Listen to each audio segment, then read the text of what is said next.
Capítulo 2. Las emociones, lo que Darwin nos legó.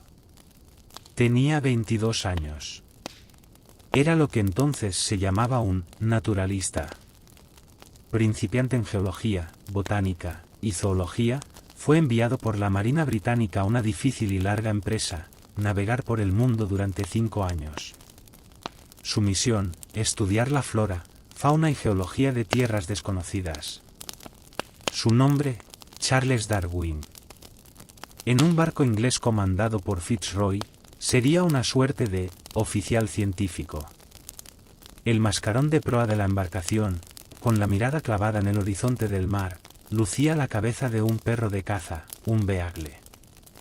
De ahí el nombre de la nave, que partió el 27 de diciembre de 1831 y con la cual recorrió un periplo de navegación para cartografiar las costas de Río de Janeiro, Montevideo, Buenos Aires, Bahía Blanca, la Patagonia, las Islas Malvinas, Tierra del Fuego, el Estrecho de Magallanes, el Cabo de Hornos, la costa de Chile y las Islas Galápagos. Darwin aprovechó cada día de su viaje de exploración para observar, estudiar y documentar las diversas especies que se le presentaban en el camino. El tiempo no fue en vano, durante 1 año y medio permaneció en navegación recolectando con redes, muestras de animales marinos y vegetales, rocas y fósiles. Los observaba directamente, con su lupa y su microscopio, los analizaba con su mente, con su cerebro, y las clasificaba y dejaba constancia de ello por escrito. El resto del tiempo de aquel periplo de 5 años hizo lo propio con las variadas muestras que seleccionaba en su exploración científica en tierra firme. Tan prolongado viaje hubiera sido insoportable y casi inservible para cualquiera, pero no para Darwin, que comenzó a gestar en su mente lo que conocemos como su teoría de la evolución. Es por eso que hoy ocupa un lugar en el conocimiento de todos, junto a Copérnico y Sigmund Freud, como una suerte de tribunal intelectual que decretó cambios radicales en la historia de la humanidad. En 1859, la publicación de los estudios de Darwin en su libro El origen de las especies fue una revolución científica que atravesó tangencialmente el conocimiento del hombre, por el hombre mismo. Ya no volveríamos a ser los mismos, el hombre desciende del mono, es un resultado evolutivo. Pero no es por este giro copernicano que invitamos a Darwin a transitar estas páginas. Más bien lo es por una condición sobre la que es poco conocido, como psicólogo. Sí, efectivamente es así. En 1872, 1 año después de El origen del hombre, se publicó otro libro de Darwin, La expresión de las emociones en los animales y en el hombre. Fue bien recibido por entonces, pero las repercusiones científicas, académicas y populares de la teoría de la evolución eclipsaron ese trabajo hasta mediados del siglo pasado, cuando lentamente emergió su contribución como una cuña obligada en la psicología científica. Entre las numerosas conclusiones que la expresión de las emociones en los animales y en el hombre dejó, debemos consignar sus aportes a la psicología evolutiva. Darwin concluye en sus análisis que la expresión de ciertas emociones son innatas y universales en los humanos. Es más, afirma que dichas emociones son consecuencia de la evolución de nuestra especie, por lo tanto, son compartidas con ciertos animales. Es justamente en virtud de esa condición que podemos conectarnos emocionalmente con nuestras mascotas. Nadie puede negar nuestra relación con un perro o un chimpancé. Darwin desarrolla a lo largo de sus 4 tomos originales los principios generales de la expresión emocional, la expresión de la emoción en los animales, la expresión de la emoción en el hombre y la expresión emocional de ciertos estados anímicos específicos. Un verdadero adelantado que forjó los cimientos de la psicología moderna. Fue por entonces, y en su condición de investigador en psicología, que Darwin afirmó, en el futuro lejano la psicología se basará en un nuevo fundamento, el de la necesaria adquisición gradual de cada capacidad y poder mental. Numerosa bibliografía aporta pruebas concluyentes sobre la enorme influencia que los trabajos de Darwin en psicología evolutiva y en la expresión emocional ejercieron sobre el padre de la psicología, Sigmund Freud. Desde entonces, la psicología tradicional, las nuevas escuelas psicológicas, y particularmente la psicología científica y la neurociencia, no pueden sino otorgar un lugar de privilegio a Charles Darwin en el desarrollo de la psicología evolucionista. Descifrando emociones. Las definiciones y los usos de la palabra emoción resultan tan amplios que abarcan desde la poesía hasta las ciencias más duras, y eso está bien. Sin embargo, en el momento de definirla desde el rigor que la ciencia amerita, es preciso circunscribir su alcance dentro del consenso que las investigaciones científicas le acreditan. Y es que la emoción no es un concepto único, no es unidimensional. Por el contrario, incluye áreas que integran nuestra base de reacción física y biológica ancestral con las funciones cerebrales cognitivas más evolucionadas. Es un concepto multidimensional que incluye tres sistemas de respuesta fuertemente unidos entre sí, como tres gruesos eslabones de una misma cadena. El primero de ellos es la reacción física o fisiológica. El segundo, la reacción conductual o expresiva. El tercero, el componente subjetivo o cognitivo de la emoción. Imaginemos que nos emocionamos. Tomemos como ejemplo la emoción más antigua, aquella que nos acompaña desde los albores de nuestra especie, el miedo. Ante una amenaza que nos genera miedo, surge de inmediato la respuesta física que posibilita la adaptación a través de síntomas como taquicardia, palpitaciones, sudoración, aumento de la frecuencia respiratoria y de la presión arterial, y otras tantas modificaciones de nuestro organismo que nos preparan para enfrentarnos al objeto o la circunstancia que desencadena el miedo. Todos hemos sentido estas reacciones en nuestro cuerpo cada vez que el miedo nos invade. El segundo eslabón representa nuestra manifestación física expresiva, o digamos, conductual.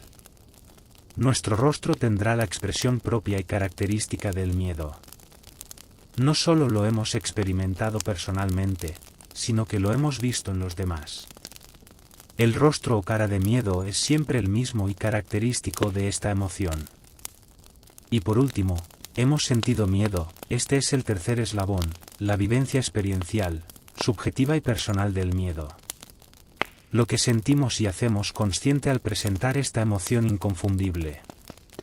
Resulta oportuno decir aquí que, cuando este último eslabón, el de la vivencia emocional, se hace consciente, lo denominamos sentimiento. Profundizaremos en este tema en los próximos capítulos. Aunque estos tres eslabones se ponen siempre en juego ante una reacción emocional, dependiendo de la circunstancia, la participación de cada uno de ellos no necesariamente es la misma. Digamos, por ejemplo, que en una emoción determinada puede ser mayor la manifestación física que la expresiva.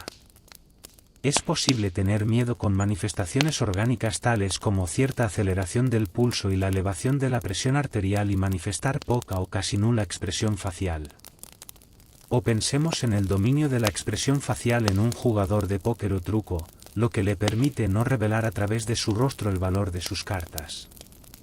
La expresión de cara de póquer, en relación con quien expresa escasamente su vivencia emocional, tiene fundamento científico. Para dar otro ejemplo, digamos que podemos presentar una vivencia experiencial subjetiva o emocional con escasa o casi nula manifestación física o expresiva, como en el caso de un estado de temor o aprensión. La naturaleza de la emoción y su intensidad pueden determinar la participación relativa de cada dimensión o eslabón de la reacción emocional. ¿Y para qué sirven las emociones? Como hemos señalado desde un comienzo, las emociones han estado siempre ahí. Se iniciaron con nuestra vida misma al emerger como especie. Pero, antes de nosotros, las emociones ya existían en animales inferiores. Vale decir que éstas nos precedieron en nuestros antecesores en la escala evolutiva. Como ejemplo, digamos que hasta un simple caracol experimenta emociones. Imagina un caracol terrestre, de esos que comúnmente pueden verse en los jardines, avanzando por su sendero. Sus dos tentáculos, con sendos ojos en sus extremos, se mueven de un lado al otro mientras su cuerpo avanza mediante contracciones ondulatorias que le permiten progresar en su travesía en busca de alimento. Tóquelo entonces por delante con una vara y verá cómo rápidamente retrae sus tentáculos y su cuerpo, buscando protegerse de la agresión en el interior de su personal concha. Su cuerpo ha reaccionado ante la amenaza activando su sistema nervioso, circulatorio y muscular. Ha presentado una reacción física adecuada de defensa. Sus tentáculos también se han retraído, su aspecto ha cambiado. Así las cosas, el caracol ha reaccionado mediante una emoción que activó un primer eslabón en la escala evolutiva de las emociones, el de la dimensión física de la reacción adaptativa. Con el tiempo, llegaría el momento evolutivo del rostro de los mamíferos más evolucionados, agregando el segundo eslabón, la expresión emocional.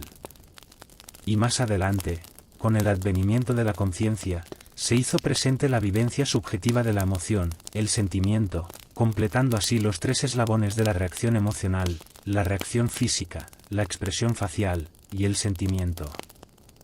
Sigamos con nuestro caracol.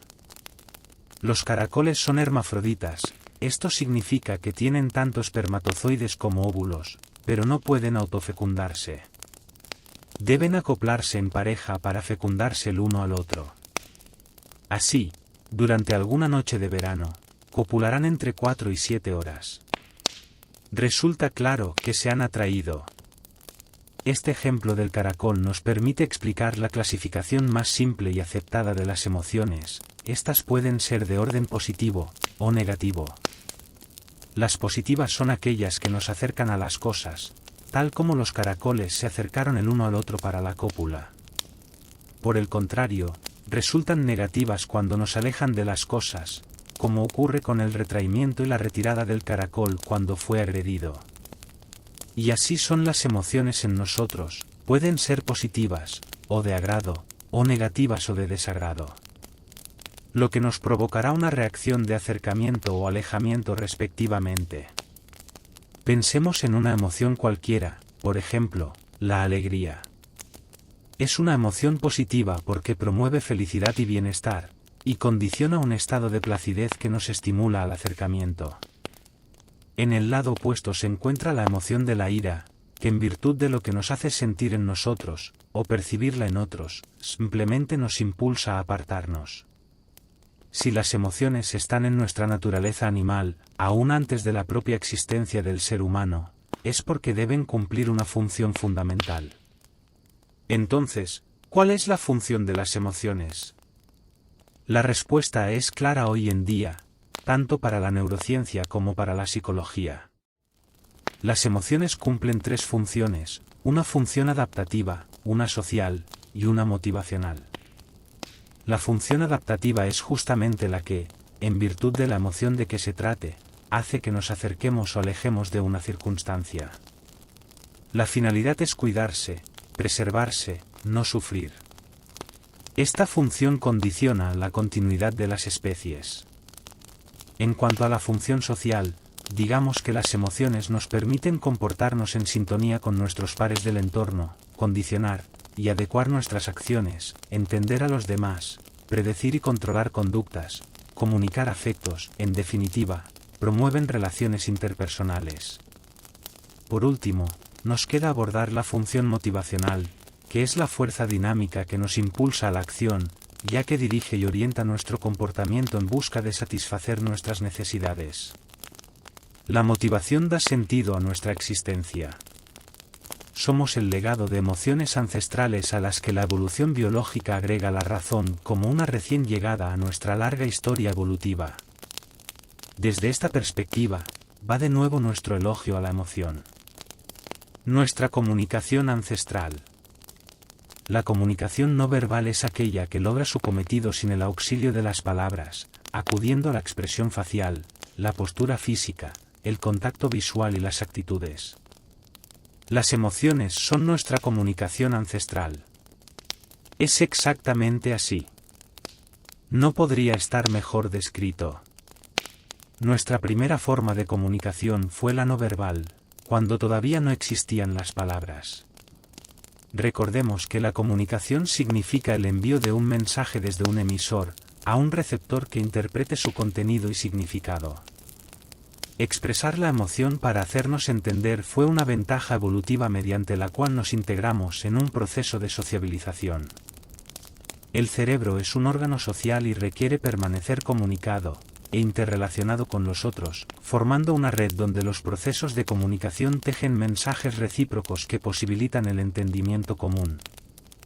Lo interesante es que la comunicación no verbal sigue teniendo una importancia sustantiva en la comunicación humana, aún hoy, cuando el desarrollo del lenguaje hablado ha logrado la puesta en palabras de los conceptos más abstractos que podamos concebir.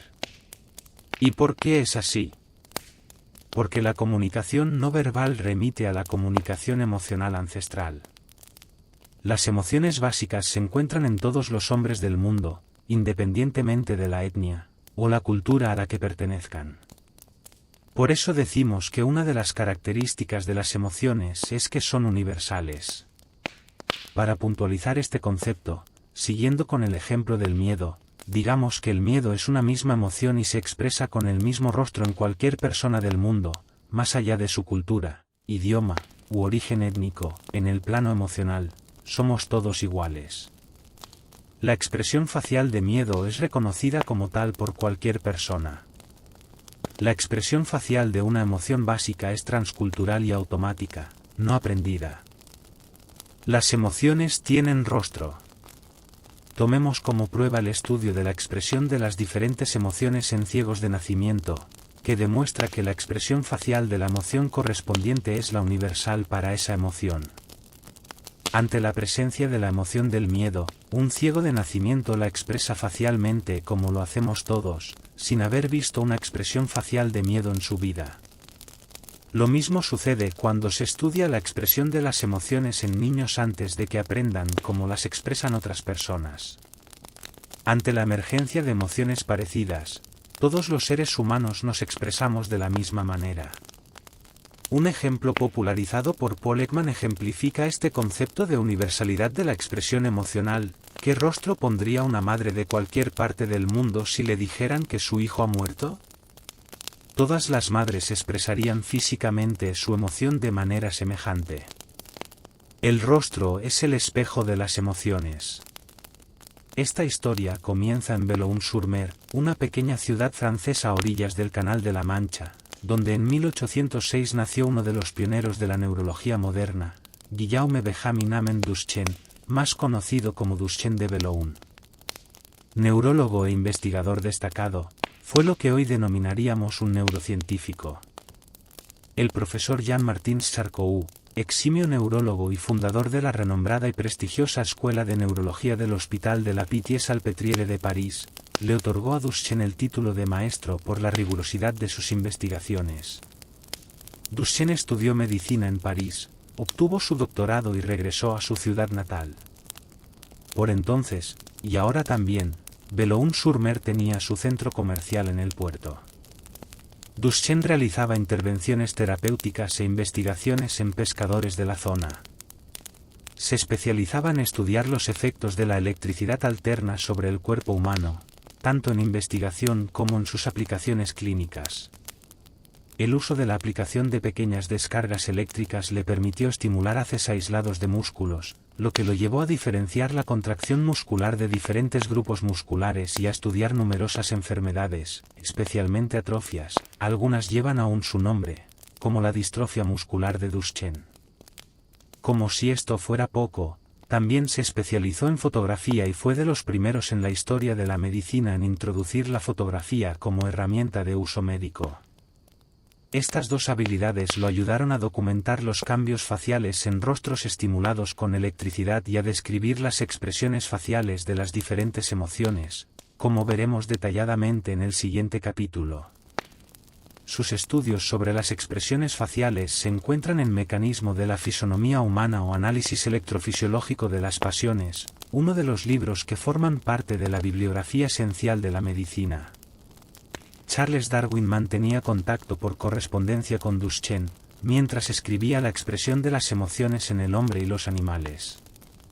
Imagino la emoción de Darwin al recibir en su casa de Down, en las proximidades de Londres, los daguerrotipos de Duchenne. Darwin hizo honor al material enviado e incluyó estas imágenes y estudios en su libro sobre la expresión emocional. En sus investigaciones, Duchenne también describió dos tipos de sonrisas. Lo que viene es muy interesante. Una sonrisa es la de la auténtica felicidad. En el rostro de alegría, se contraen los músculos cercanos a la boca, dejando ver los dientes. Además, los clásicos pliegues de pata de gallo rodean los ojos produciendo una auténtica expresión facial de felicidad. Duchenne diferenció esta sonrisa real, emocional o genuina, de la falsa sonrisa, más indulgentemente llamada sonrisa social, en la que no aparecen los pliegues alrededor de los ojos. Gracias a investigaciones modernas, hoy sabemos que la sonrisa real depende fundamentalmente del cerebro límbico, de estructuras cerebrales relacionadas con las respuestas emocionales. La sonrisa social, en cambio, es aquella que depende básicamente de la corteza cerebral motora, que permite el movimiento voluntario e intencional de los músculos. Solo aquellos pocos que naturalmente pueden hacerlo, o quienes se entrenan para sonreír intencionadamente y cuando la circunstancia lo amerita, como los buenos actores, pueden agregar las patas de gallo a una sonrisa social, haciendo más creíble la motivación para sonreír. Algunos políticos exitosos tienen esta habilidad y pueden evocar una sonrisa de aspecto genuino, aunque no lo sea en realidad. Pensando una expresión. Nuestro cerebro funciona como un conjunto, como un todo. La mente es la resultante dinámica de nuestras funciones cerebrales, que integran magistralmente las funciones emocionales y racionales. Por tanto, sería erróneo considerar que la evaluación que hacemos de la expresión facial de un rostro es solamente desde la perspectiva emocional. Nuestra corteza siempre matiza la reacción emocional con su capacidad de análisis. Recordemos que la razón y los mecanismos cerebrales más desarrollados en la evolución de nuestra especie siempre intervienen integradamente en la evaluación de los hechos. Existen cambios menores, a veces imperceptibles, en los 47 músculos que conforman nuestro rostro, que hacen que debamos reparar con mayor detalle en las expresiones faciales de quienes nos rodean con la finalidad de comprenderlos emocionalmente. Y claro, hay personas que tienen más habilidad que otras en ese menester. Sucede que la expresión facial de las emociones básicas, como veremos, es fácilmente interpretada por cualquier persona de cualquier parte del planeta. Pero también es cierto que las funciones cognitivas, las funciones mentales superiores, agregan complejidad y matices a la expresión y a la comprensión emocional. Cada emoción básica tiene su propio circuito neurológico cerebral y responde a mecanismos de pensamiento y razonamiento que también han sido integrados, generando, según los casos, certezas y conflictos en nuestras vidas. Para dar un paso más en este derrotero, permítanme invitarlos a una experiencia. En la figura siguiente podemos ver el dibujo de dos rostros. En realidad, se trata del mismo rostro especularmente proyectado. El de la izquierda es el mismo que el de la derecha, solo que invertido. Pruebe usted a mirar cada rostro por separado, centrando su mirada en la nariz de las respectivas imágenes, y luego intente determinar cuál de las caras resulta expresar una emoción feliz.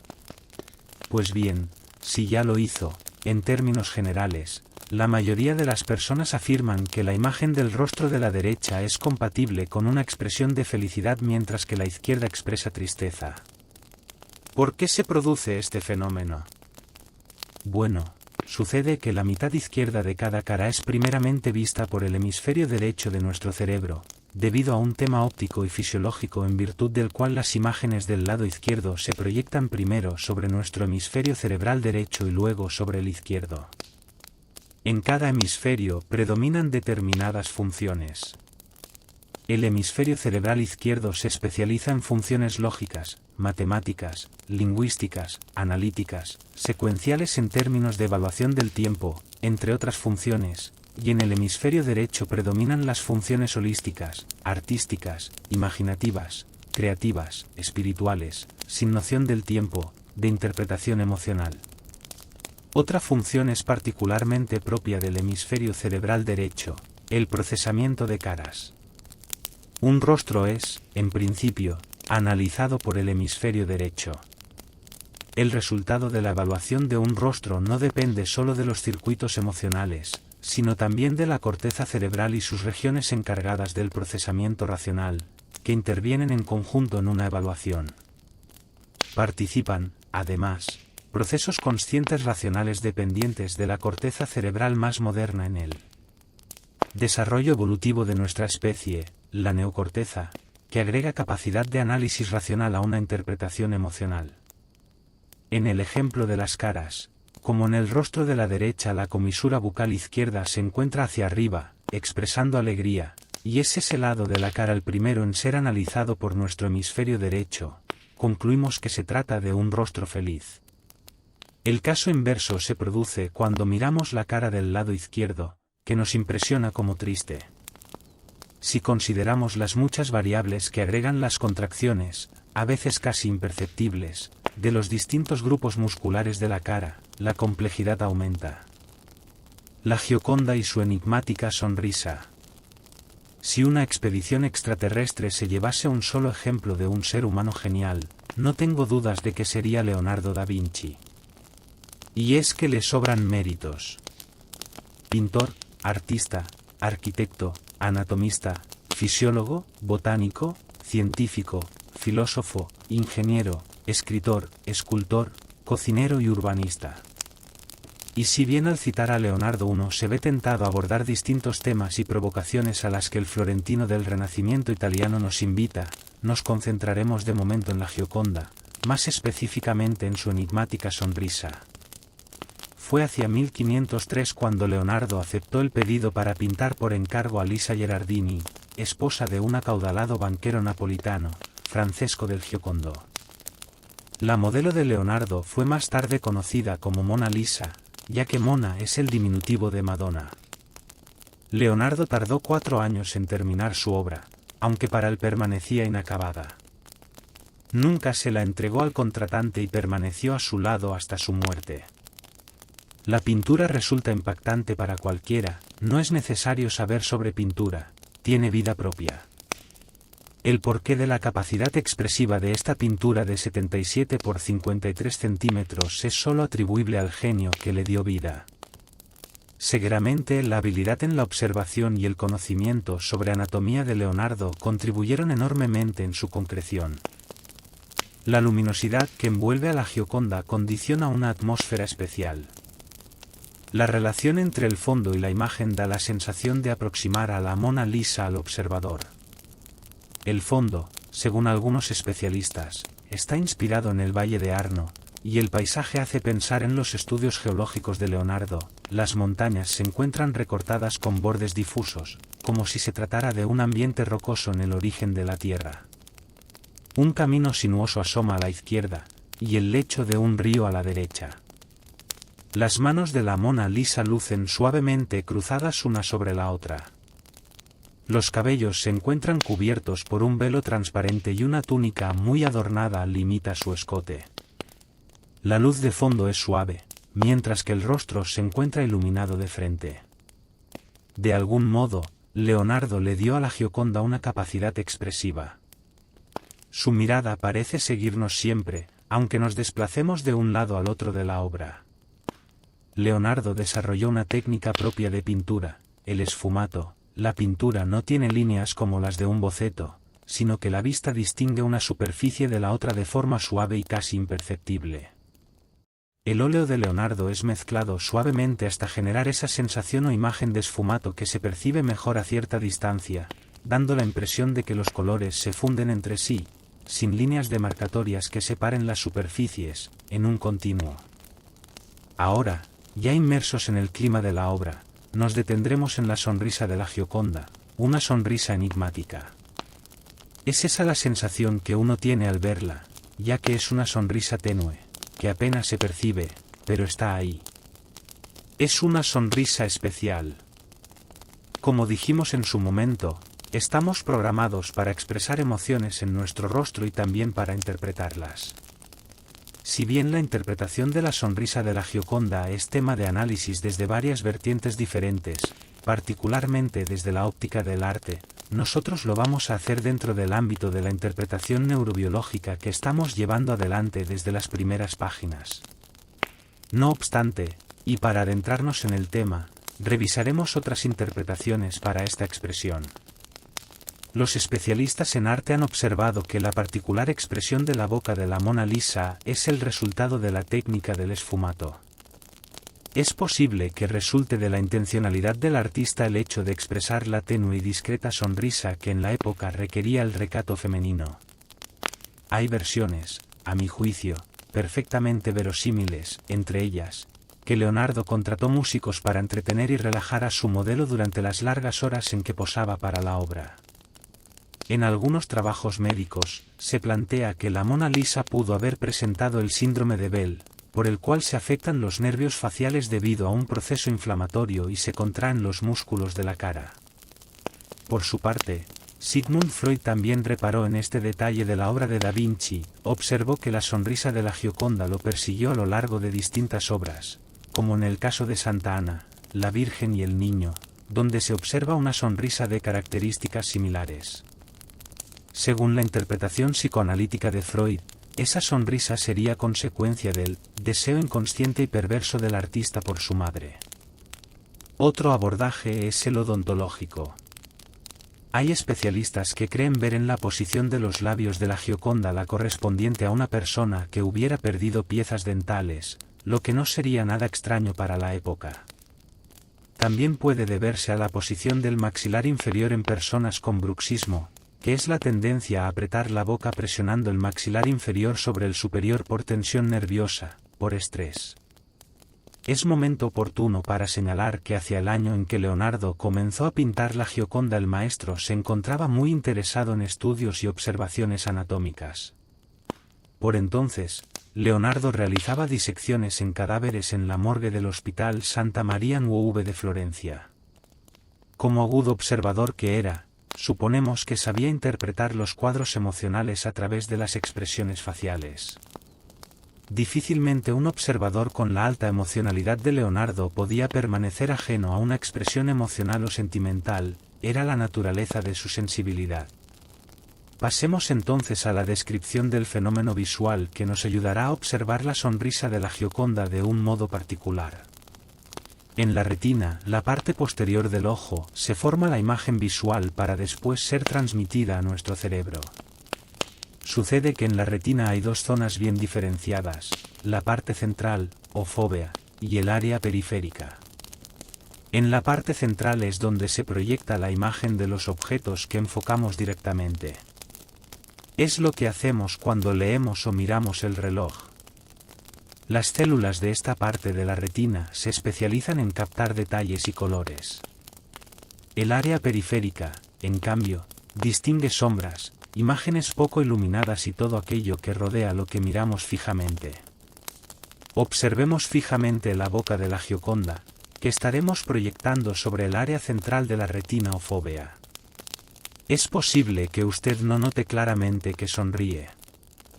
Ahora enfoque su mirada en un punto entre los dos ojos, en el entrecejo, sin sacar su mirada de ese punto, intente concentrarse con su visión periférica en la boca de la Mona Lisa.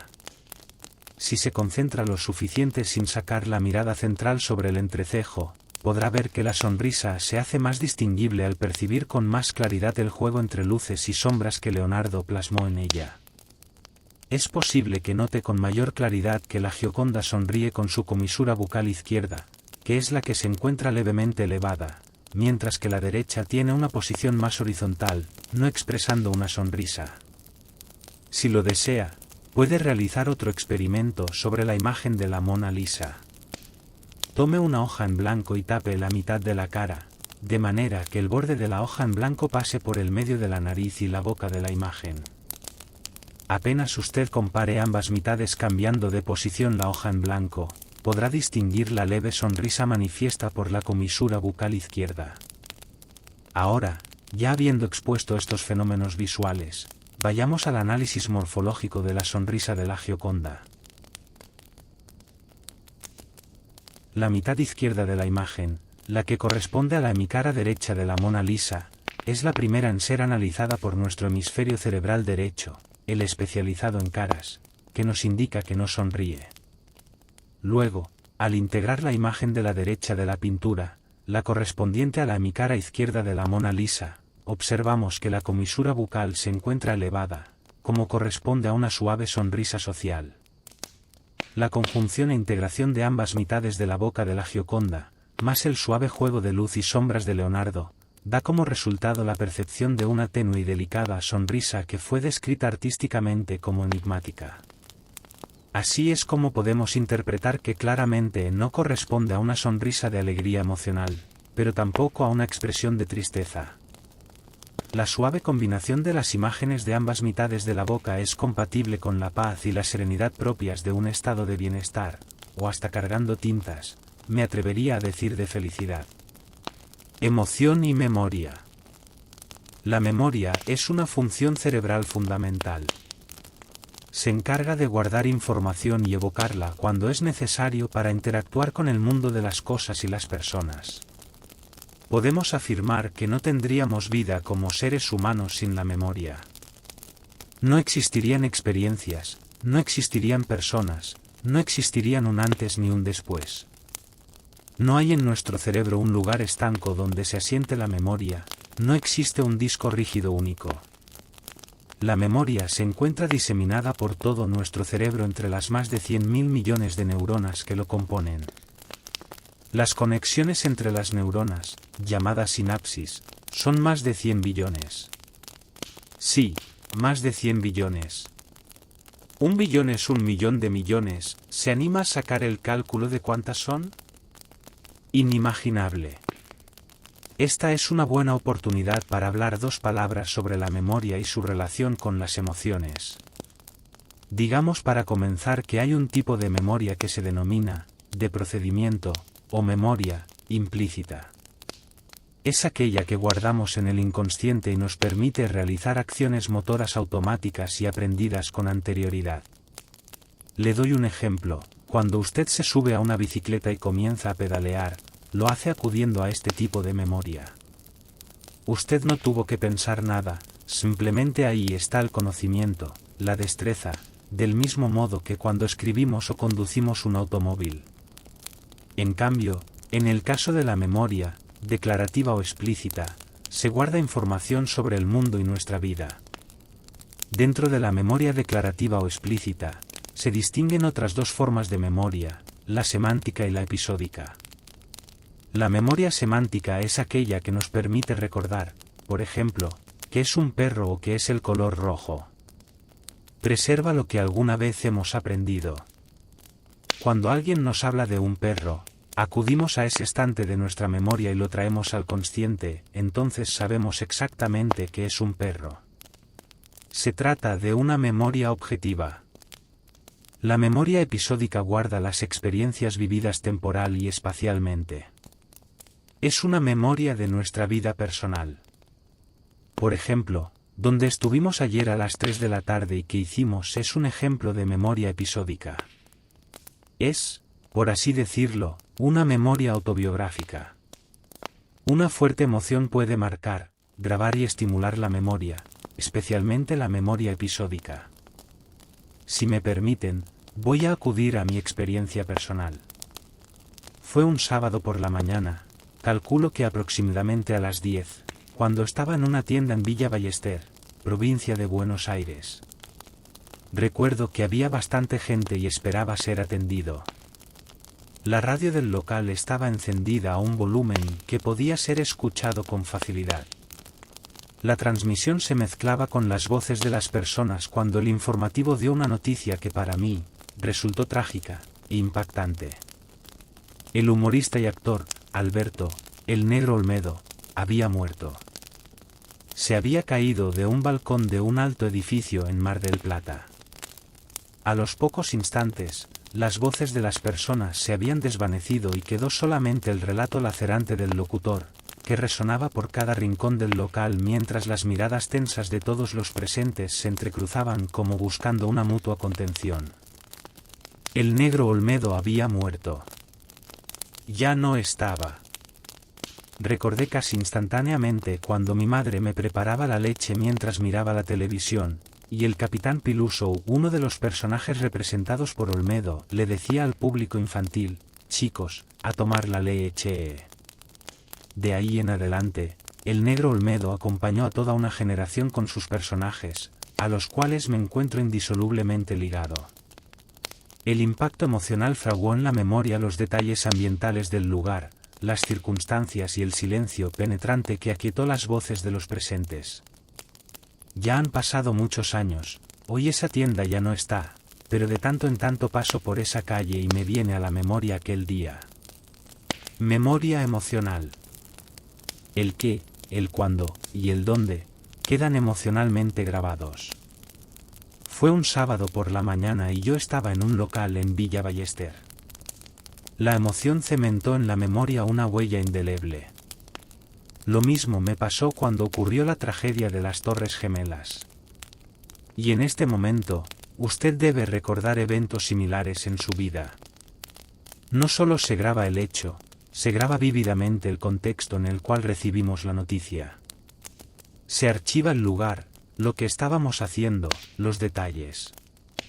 Una intensa emoción estampa los hechos a fuego en los circuitos de los recuerdos. La emoción es una suerte de cemento defraguado rápido, que fija los hechos y el contexto de los hechos en los estantes de la memoria. Esto sucede porque en nuestro cerebro hay áreas, circuitos neuronales y estructuras específicas que están relacionadas con la función emocional e interactúan con aquellas áreas que procesan la información para guardarla en la memoria. Desde hace ya muchos años, conocemos lo que se denomina cerebro límbico, o más precisamente, circuito límbico.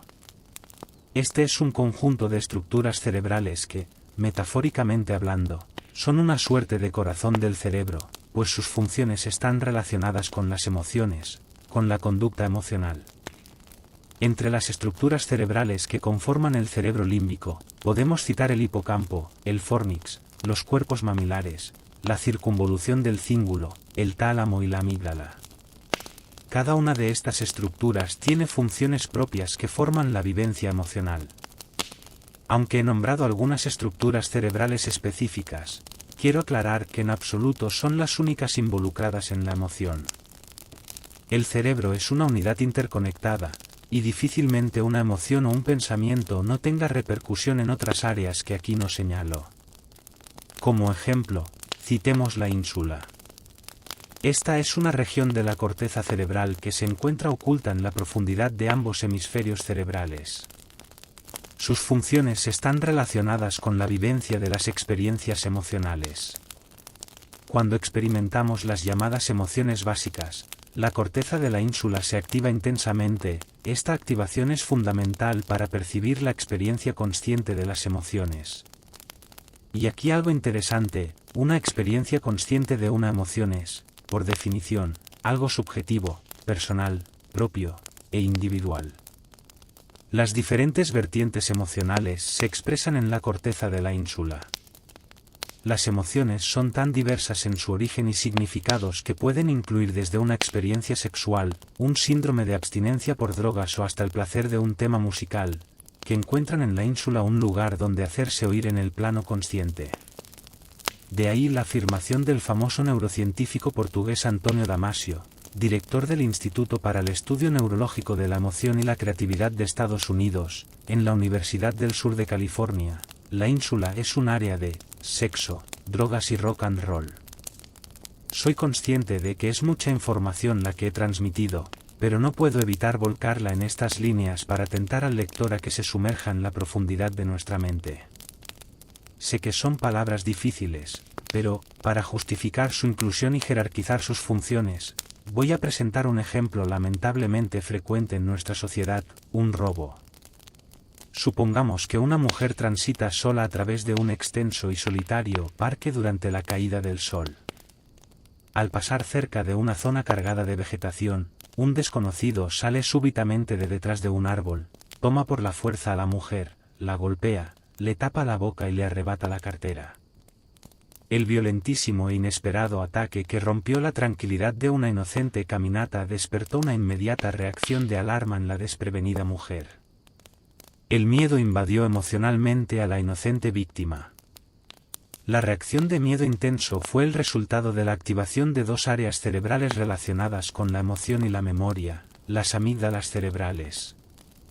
Dos estructuras del tamaño de una avellana que se encuentran en ambos lóbulos temporales, aproximadamente por encima de las orejas en ambos hemisferios cerebrales.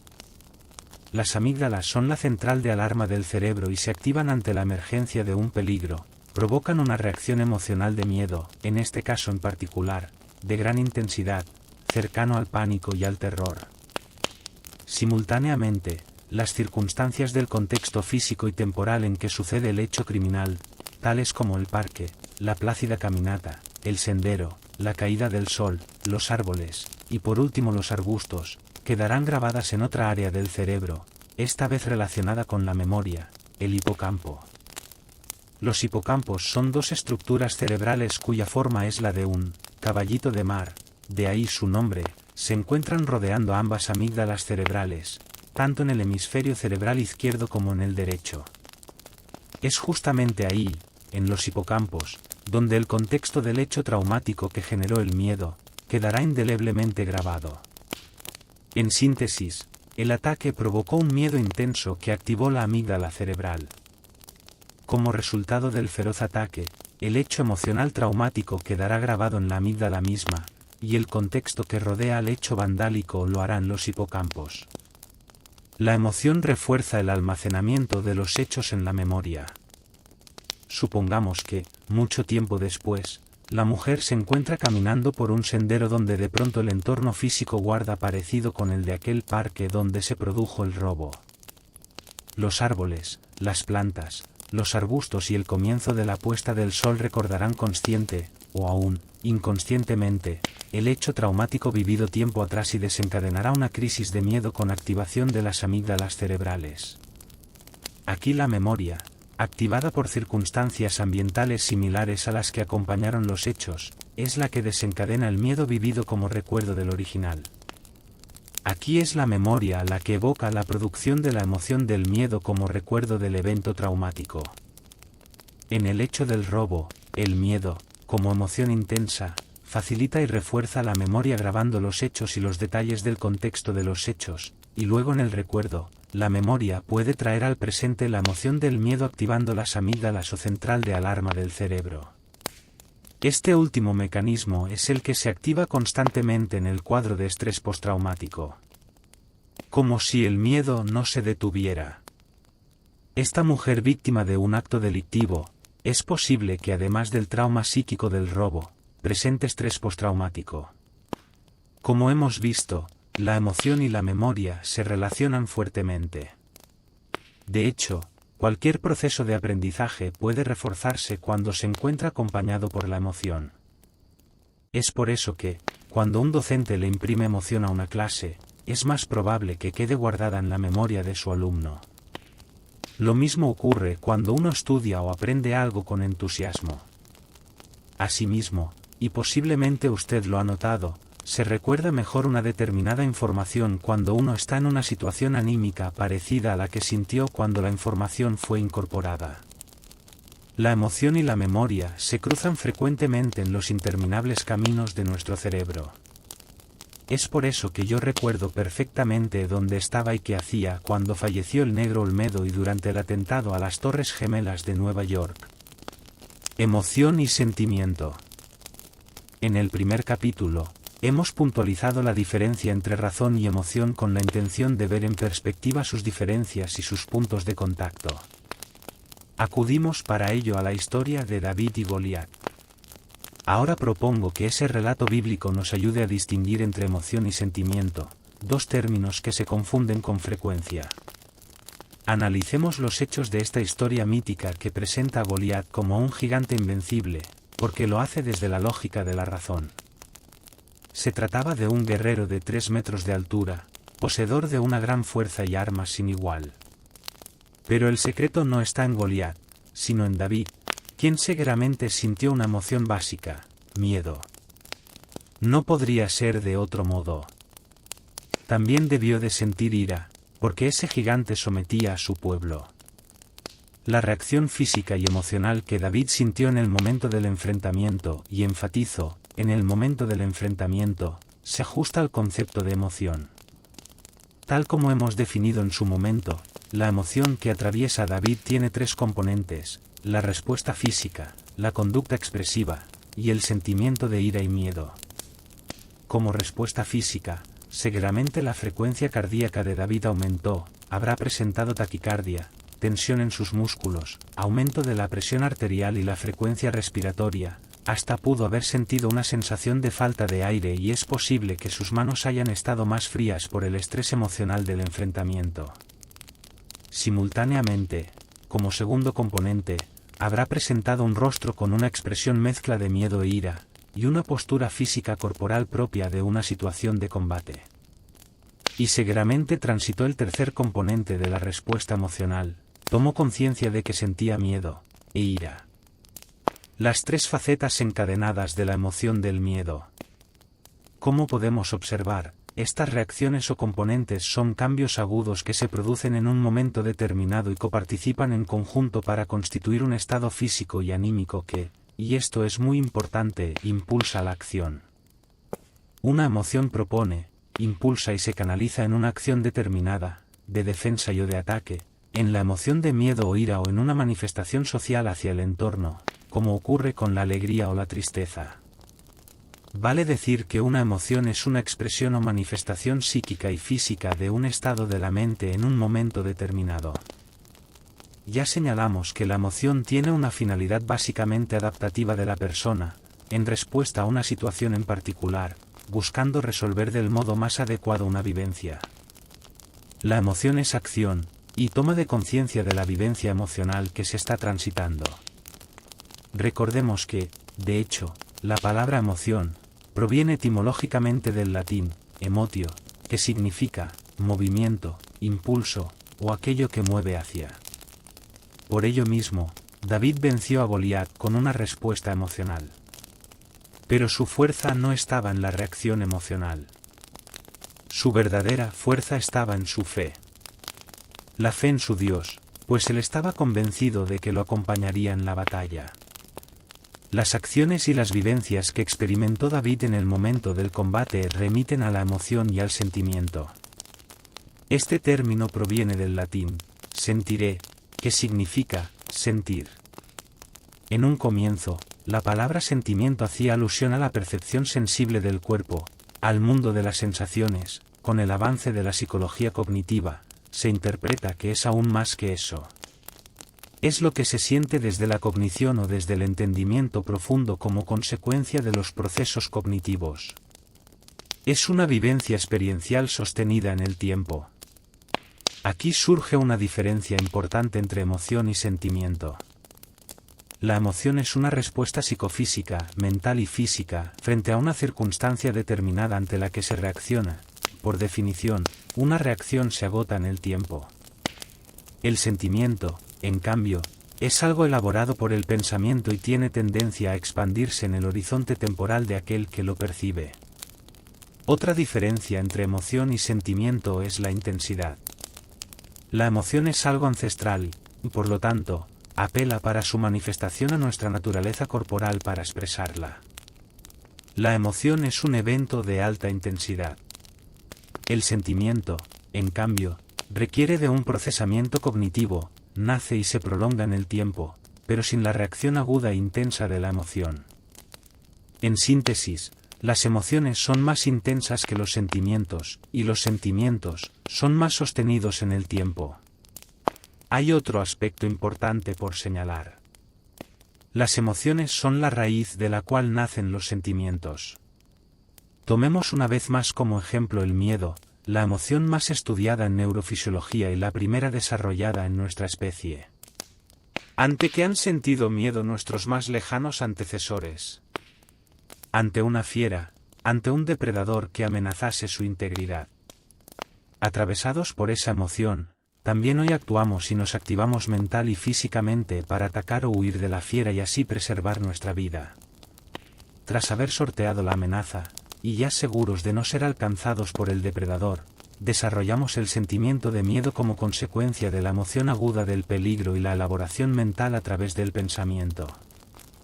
El peligro de la emoción queda atrás, pero su elaboración deja al miedo frente al depredador como un sentimiento sostenido en el tiempo y hasta puede condicionar nuestras futuras reacciones emocionales según cómo sea elaborado por nuestra psique. Algunas veces, Determinados sentimientos pueden acompañarnos durante toda la vida. Las emociones, en definitiva, son reacciones de nuestra mente y nuestro cuerpo ante una experiencia vivencial y el sentimiento, el resultado de la elaboración consciente de esa experiencia. El sentimiento es una consecuencia de nuestro pensamiento como resultado del procesamiento mental y cognitivo más evolucionado. Dicho esto, es menester señalar que en alguna medida, emoción y sentimiento coexisten por un espacio temporal, se solapan o superponen transitando juntos la experiencia humana. David actuó emocionalmente en la batalla, pero el resultado del combate no radica en la emoción, sino en la fuerza de un sentimiento, la fe en su Dios, que fue determinante para él.